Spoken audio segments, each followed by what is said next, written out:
welcome to this episode of H2O Stream. My name's Darby and I am one of the staff writers here at H2O Global News. In this episode, we're going to discuss the challenges and solutions related to a little bit about water mismanagement and freshwater ecosystem degradation in Europe, and what nature-based solutions are involved in safeguarding not only the public, but also our very precious environments. So, please, would you like to introduce yourself today to our listeners? Yeah, I would love to. Thanks for inviting me for this talk. As you said, I work for WWF Netherlands, and specifically I'm responsible for our nature conservation work in the Dutch landscape. And our focus is on the water ecosystem, so the Netherlands, the River Rhine and Maas, they flow through the Netherlands into the North Sea. And we also have like extensive delta area, the Wadden Sea, and some other places, and that's more or less the ecosystem we work on, and our work consists of finding solutions towards a better balance between nature, the ecosystem, and the human use and working and living in it, and to see if we can come up with some feasible solutions towards a more sustainable balance between the two. Amazing. So in Europe, what are you currently seeing as the most pressing issues in terms of water resources? Yeah, if you focus on water resources and freshwater and brackish water ecosystems, what we see is that one of the most pressing issues towards the future is climate change and climate adaptation. Because what we see is that changing weather patterns with different precipitation levels, and also changing over the seasons, that it really affects the natural patterns, and in that way the ecosystems. In different times we have high water levels, and at different times low water levels, but also the response on those changes for water safety, for water extraction, for drinking water, or for industry, and they are also affected. So we will react on these consequences of climate change, and the way in which we do that can either be not nature positive, or most likely be nature negative. So raising more dikes, making more reservoirs to store water for periods of drought, and it's the most common practices in water management are not nature positive. So that's a very big risk, that already freshwater ecosystems are in a quite bad state in Europe after hundreds of years of normalization and optimizing human use. And now with climate change and the climate adaptation response, it's really I think very challenging. Either way, it will go further down the drain, or we shift towards really different practice and use this strategy of climate change as a way forward. Yeah. So, in your opinion, we're still facing these challenges in some areas of unsustainable reservoir operations and over extracting the water from groundwaters. So, what, in your time in the company, what would you say the implications are, not just to the people in Europe or worldwide, we can be that large scaled, and the environment as well? What the consequences can be? Yeah, to unsustainable management of reservoirs, and when we're over extracting the groundwater. Yeah, so that's really depends on the type of landscape you're in, obviously. Yeah, so it can have many different consequences. For example, in PT areas, the overuse of groundwater, yeah, it will lower groundwater tables and increase the amount of carbon dioxide emissions from those kinds of soils. But also, and what we face in the Netherlands, which is quite a big issue, is that also how you say soil, the ground level is lowering. Yeah, so the increased flooding, isn't it? We're No, getting I mean that I forgot the English word for it. That the whole of the ground, the soil is going down, okay. and houses and infrastructure are damaged by it. Um, so that's something which if you're more in an area with a rocky area or with sandy soils, that issue is not there. But then you have like very different consequences. But what we also see is that actually it's like everyone thinks there are some that with some technical fixes they can continue to use the water in the like they do now. It's about industry, agriculture, drinking water, but also shipping. And all those sectors they ask for technical fixes to keep the current way of water use into play, and that puts a enormous amount of stress on the system. Yeah. And what we see is that the frequency in which that leads to incidents, unfortunately, um, the water services cannot be delivered, like water shortage for crops or too low water levels in the rivers by which navigation is hampered. The frequency of that kind of incidents is increasing. So we're putting so much stress on the system because we refuse to change our way of working, the way we ship goods, the way in which we grow crops, and also what kind of crops, and drinking water. We don't do enough to lower the amount of water used per household, for example. So I think that's really affecting people's lives and economies, and will more often lead to incidents which will get worse and worse. And so this is all besides the ecological damage, obviously, but we're also damaging ourselves. Yeah. I think that's an interesting way to put it, because I think a lot of listeners and readers, they don't see that side of it. And that's because maybe we don't discuss it enough. And that's why we're here today, to get a bit more of an eye-opener on the topic. Yeah, we had, for example, we had like this week, we had almost a very big incident here. I live in Amsterdam. Yeah. And Amsterdam is lying below sea level.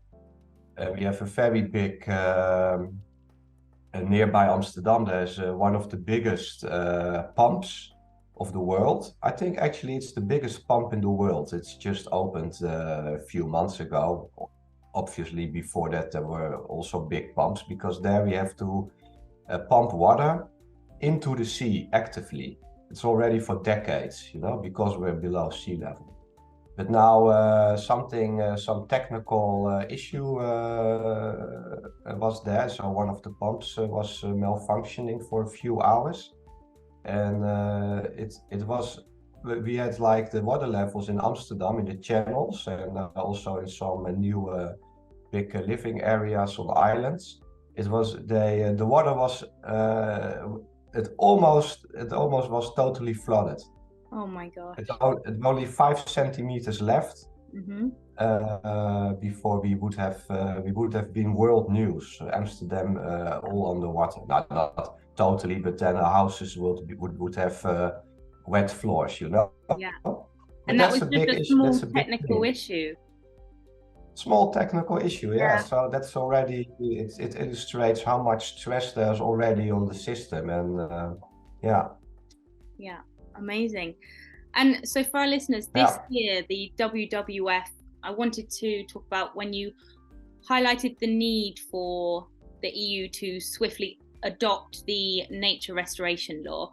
And this is to meet the aims of the Water Framework Directive by the year 2027. Is that correct? Yeah, that's correct. Yeah. Yeah. So within this, could you just briefly explain what the key provisions and objectives are of the regulations? It's in Europe, so we'll talk about that. Yeah, so it's like it has many regulations, and so it's quite extensive story. But I think to put it down into its its essence is that already regulations which are already in place, and stating or how to say and regulating our ambitions to restore the natural environment. Now that with the nature restoration regulation, there will be put on a concrete deadline on it. Yeah. So actually, that's the most important thing, because what we see is that we have already the Water Framework Directive, we've got like the Birds Directive and the Habitat Directive and several others, also for the North Sea and so on, or for the seas. But they are a bit too soft. So governments have room to postpone measures and to postpone and postpone and postpone. And now with the nature restoration regulation, it will become a bit more hard, and also with deadlines. And I think that's very important, because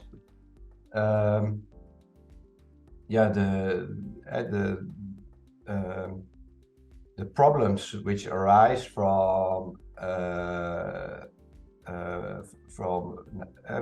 which put stress on our water use, partly because of climate change, but also the way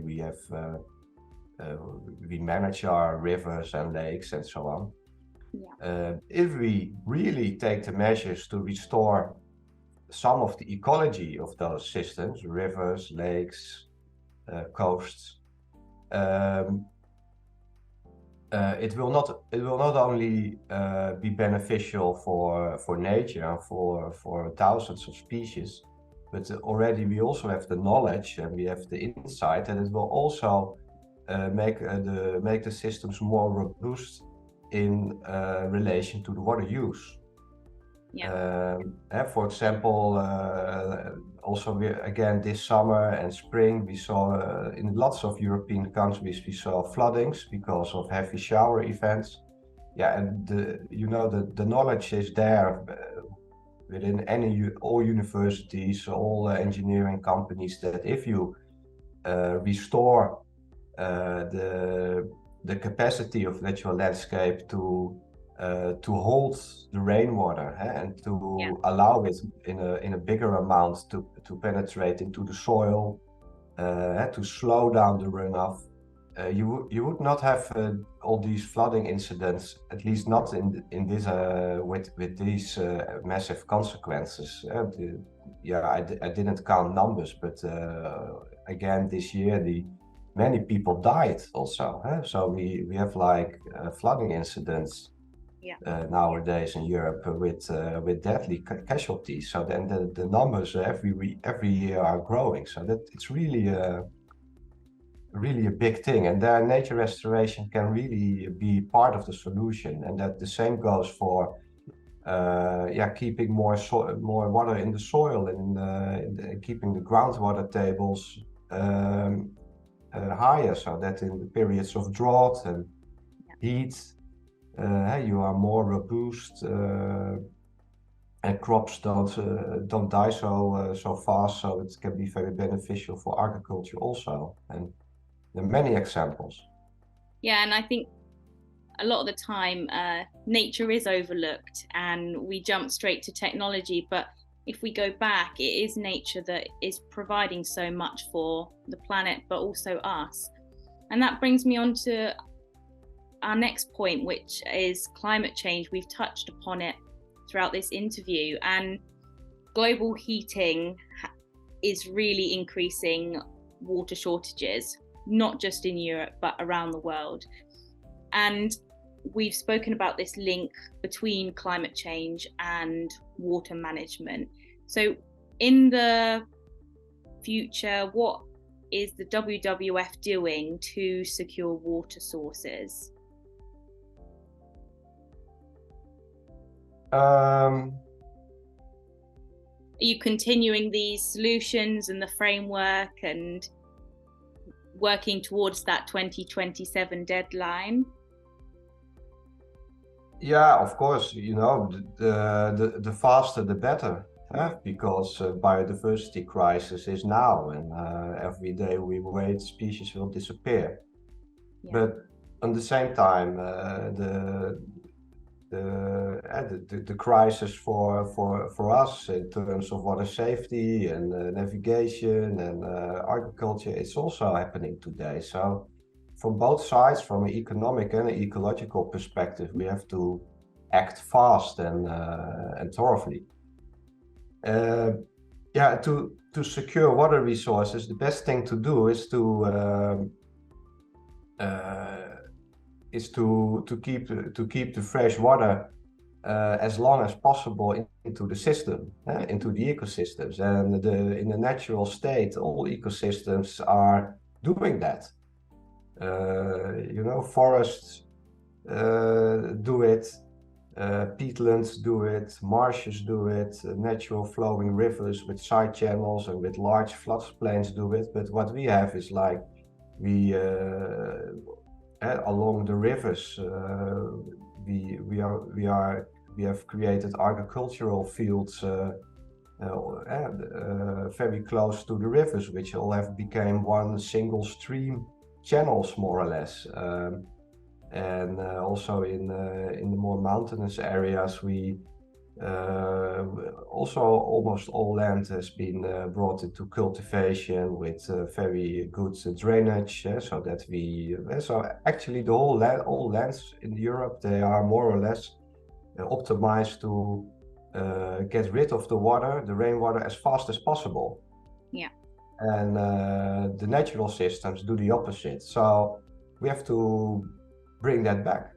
Yeah. And maybe not 100%, because we also need food, and we need places to live. Yeah.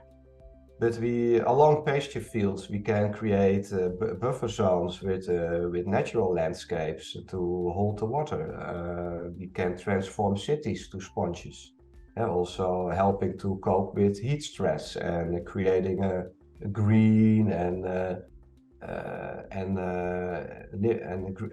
green and healthy living conditions for the people. So it's also a transition which so it will help stop the biodiversity crisis. It will help stop the climate and water scarcity crisis, but it will also improve quality of life.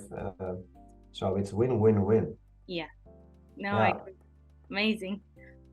And how can our listeners learn more about the work you do?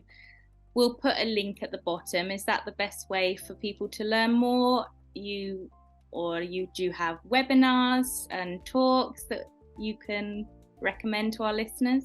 Yeah, but most of it is all in Dutch, so that's maybe a bit of a problem. But we have, for example, we have one website. It's www.levenderivieren.nl. That's maybe a place where people can find some information. There's also some documents in English and some videos, but So that's one thing, but that's one possibility. And of course, on the WWF websites, there we have more on a global and also on a European level. We have some reports about how we see nature-based solutions as the way forward for Europe and the rest of the world. Perfect. And we'll Yeah. put these links in the description below. Yeah. Yeah, that's great. Yeah. Is there anything else you wanted to discuss today? I think we covered an amazing topic, and our listeners have a lot to learn about today. Yeah, I think so. I think maybe last thing is that it's really, we really have to overcome the opposition, which is always framed between ecology and economy, but it's a false opposition. They are directed in the same direction. It's a direction forward to a better life, a better world. So we really should overcome that polarized thinking. That's a lovely last point. Well, I want to thank you for your time today, and thank you for our listeners for joining, and we'll keep in touch. Okay, that's great. Thank you. Thank you.